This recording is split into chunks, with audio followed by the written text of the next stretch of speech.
Well, you survived, or you're at least staying there.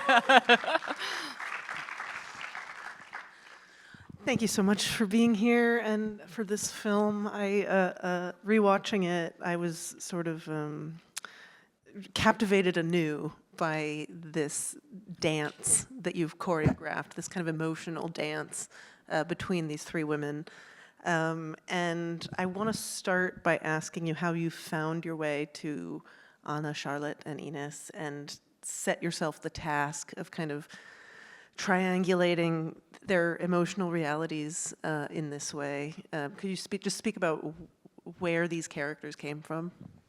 Yeah, I think seeing it now again, I saw it now, of course, quite a lot of times, and each viewing is also quite different. And I think the main principle in the beginning was to put characters to the screen which we do not normally see. And the three of them actually have a certain stereotype connected to them. It's kind of the old woman, it's the pretty one, and it's the fat one, let's say. And actually, the three of them do all things we do not expect of them. They are like, maybe in the beginning people would say Anna is a victim of everything, but she's not only a victim, she's definitely also a perpetrator, or at least she has a very big part in this dynamic as well. And that is what is kind of a complexity which we find very difficult to hold, and even more nowadays, in which things are made more and more simple for us to take in and to hold our attention.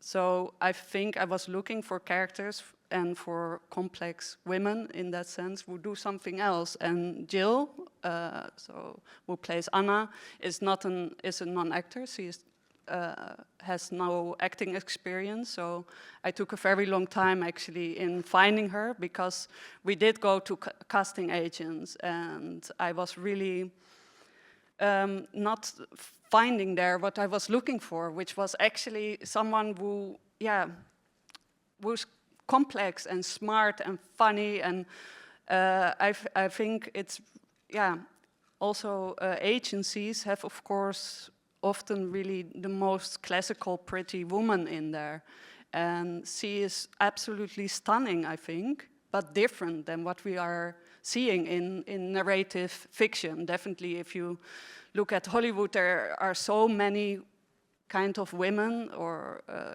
people missing actually in representation, and I try to bring that back to the screen, but not in a simplistic way. So in a way that you would, I think, could not only say, poor fat Anna, because it's not that simple, and people want simplicity, but it is not that simple. And I dislike them, and I also love them very much. So this is, I do not know if I answer your question, but this is what I try to do. Absolutely. In a sense, rewatching the film, I was reminded of Catherine Breillat's Fat Girl and the kind of sisterly dynamic and relationship with a mother that in that film is cut short at adolescence. And we don't, there's no hypothesizing about where these characters would have gone. And here we see fully formed, in some respects, adult women, and we don't know the particulars. We see glimpses of their history, their shared history, and perhaps how it affected the two daughters differently.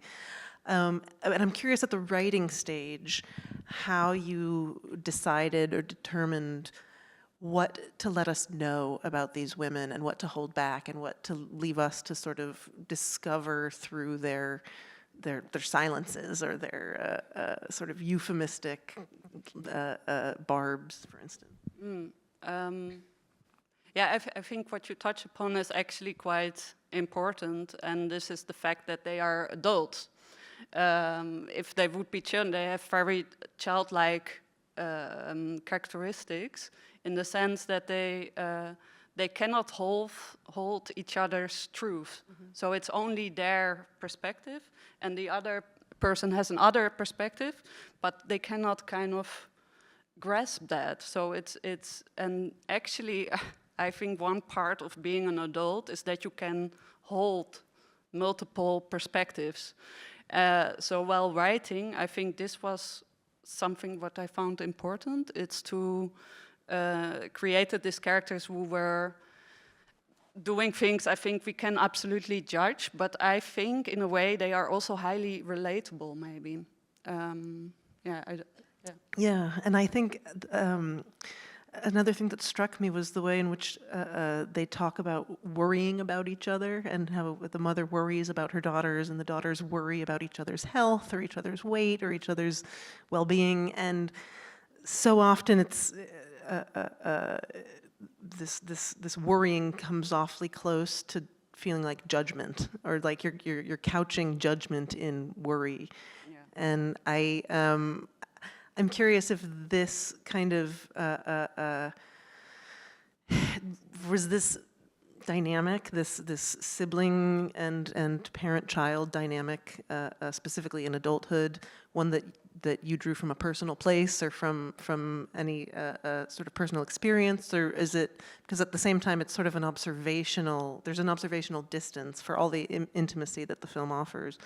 Did you see it as a personal film or a personal story?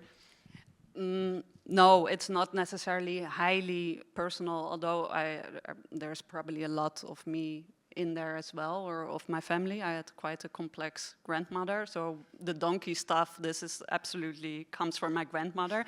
We were all very surprised that she was supporting donkeys, and also many other good goals, so that was kind of one of these things where we thought, we would know she had that. And I think maybe that's one of the things I think is then probably personal, and it's this experience of seeing like, yeah, this is my grandmother also in a way, but she had, of course, a huge life without that I was involved or that my father was involved in that sense.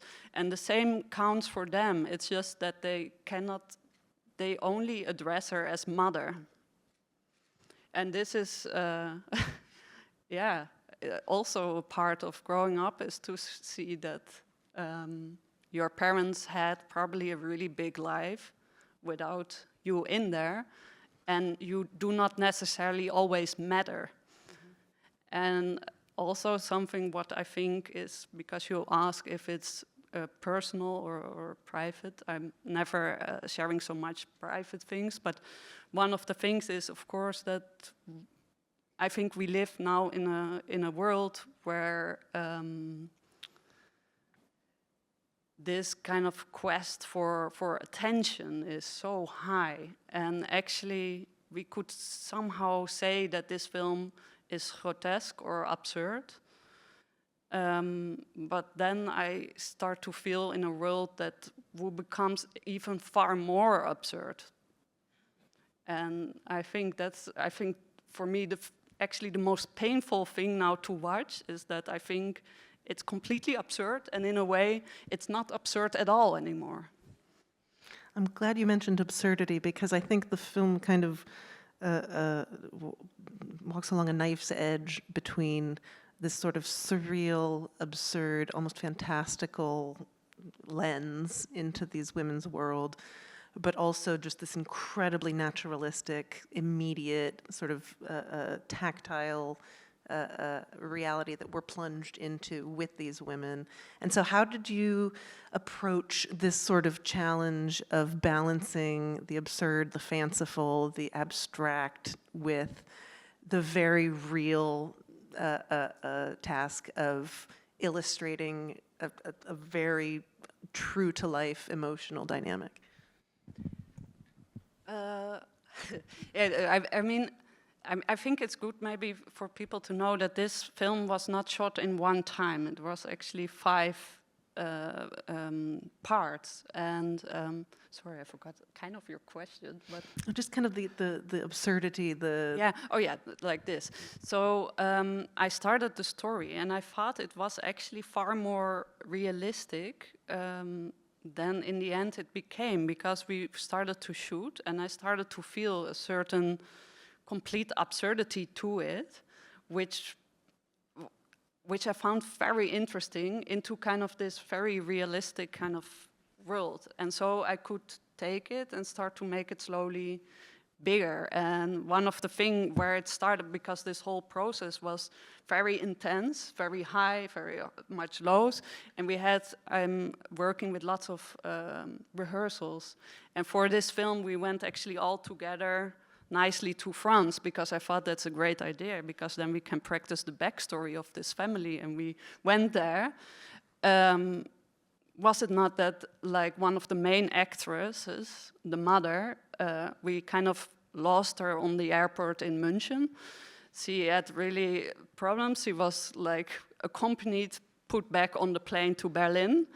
And we had to recast, actually, this role. So I was in France with 2 sisters, but no mother. And actually my directing assistant was starting to play the mother. And also actually a random French woman of the village. We also took her in. And so we had this certain absurdity really sticked to the whole film. And I thought, then it's part of this, and we use it. And there is also coming the idea of the multiple mothers from.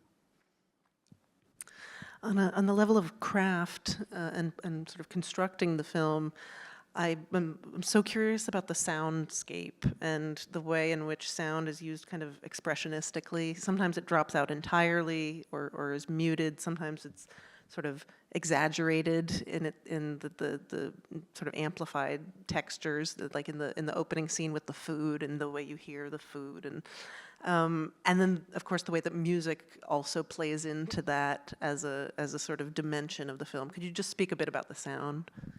I think we found it all very interesting in the end to start seeing the film as kind of also really an expression of the emotional depths and highs of these characters. And so we started also to kind of play with their state of mind, which is sometimes, of course, just very confusing. So we started to play in that sense with how do they experience actually the world around them. And I think one of the still crazy things while I watched it now again is kind of this sense of, it feels first like there is a kind of a normal world, but this is really absurd, and slowly I start to get used to their world or something, that this is their reality, which I think to some extent it is. And I think there comes the sound and the music really in to kind of pull people maybe in there, or at least I hope it does. And could you speak also about the house? I'm so sort of fascinated by this house that so much of the action is set in. And as as we see in the sort of real estate ad, I think you're kind of commenting on this aura that the house has, and it's such a prominent element of the environment, the emotional environment. Yeah, I think actually it's such a huge house, and they have such privilege. Actually, they have kind of everything, but they are actually desperately unhappy. And I think this house is somehow, for me, it shows that it's far too big. It's so uncomfortable actually to be in there. And I have also the feeling it's kind of collapsing. So it's something they can just not hold up, which I think it should also not be held up anymore in the end. But so this house was for me a place where I had the feeling they got all the time lost. I think nobody can map the house. Like, you can try to put it on paper, but actually people tried it because we asked, like, do you know where this is? And people cannot. And this is also, I do not even know if people notice, but in fights in the beginning of the film, we completely cut from different houses. So there's material where the fights are actually in the mother's house and in the apartment of Anna and Noé, and they are cut. And sometimes we were asking people, did you notice that actually they walk in one room and they come out in the other house? But I think lots of people actually do not notice. So this is like how spaces work, actually. It's almost like a dream, or like the way memory works, kind of. I don't know. It's part of their universe, so it's like you barely notice that there's kind of a wormhole from one house into the other or something. I think we have time for just one or two audience questions. If you have one, you can raise your hand, and we have mics that'll come around. I see one up in the back there. Yep.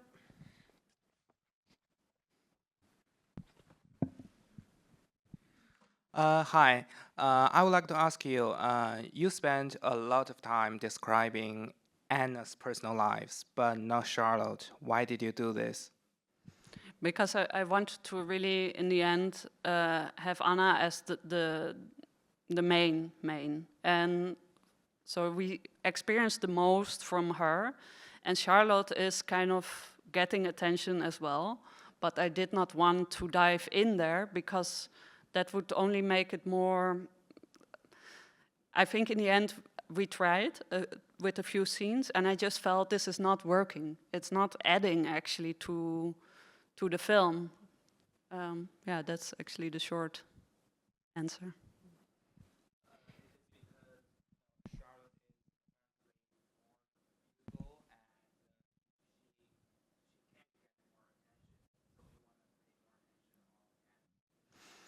I, in the end, think actually that Charlotte is one of the most tragic persons I have ever seen in a film. I don't think she is like, I would not describe her anymore as the beautiful one. I think for me, she's completely collapsing actually under extreme weight of expectations. I think actually Anna has it a little bit lighter in that sense, which is also really a play again with what we would say is the expectation, because poor Anna, she must suffer under this way, but I think Charlotte equally suffers under her stigma of being a pretty one, or kind of, because actually I do not see this anymore. When I see the film, I actually see now just people. I see a hand right here, and there's the mic on that side. Hi, good. Thank you for showing us this movie. I guess to expound on the other question, it's interesting to see that I know that Anna talked about that trip in France that created an estrangement with her mother, but for me, I feel like when the three of them are together, they don't talk about their problems. They don't really explain why they're so estranged, why they feel like they're collapsing, especially Charlotte, where, like you said, you don't show a lot of her, but again, like she's like losing her mind, and you don't really know why.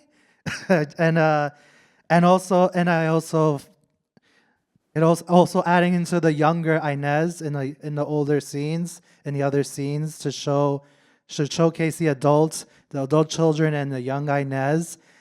I feel like it's what do you meant to portray with that? Because just showing the younger Inez doesn't solve all the problems of why these children were acting like this. So what is the purpose of having the adult children and younger Inez in those scenes? Well, I think actually for me, or what we tried, is to show very much a dynamic of a family, which is not.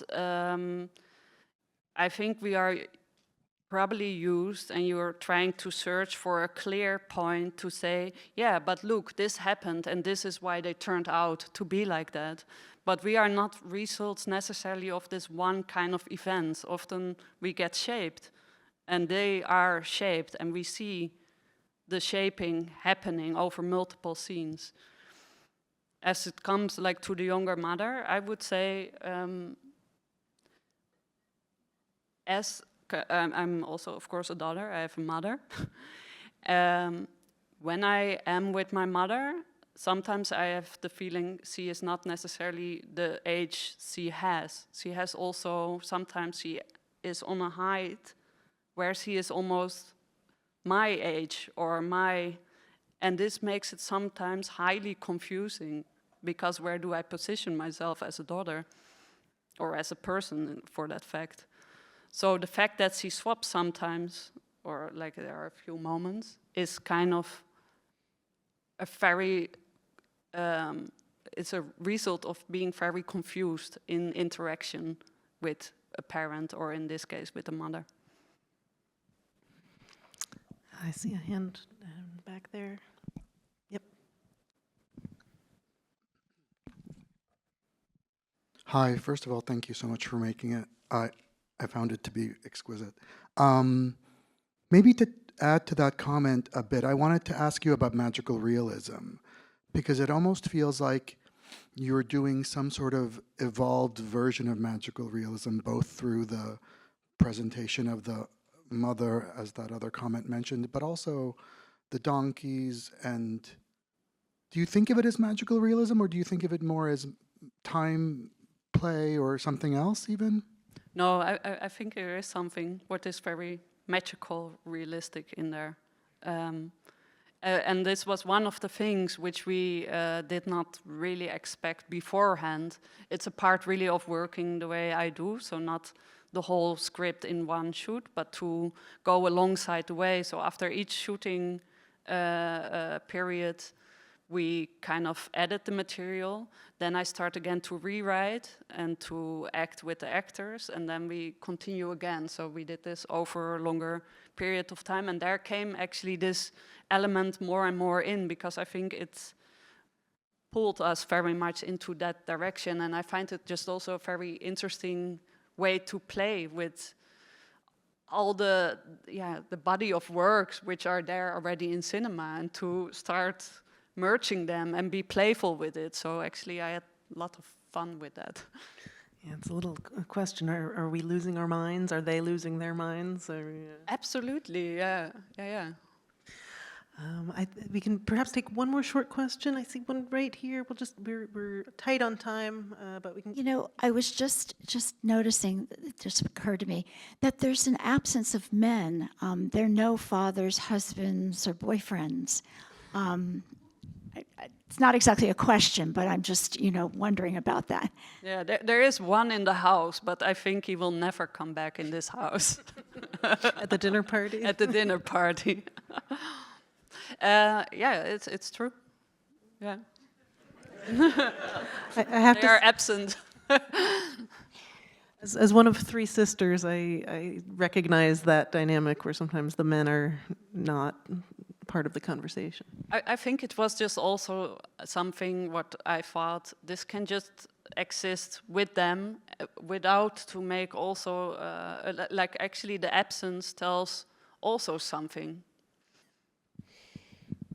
Well, I'm afraid that that's all the time we have, but thank you so much, Rosanna, and thank you all for joining us.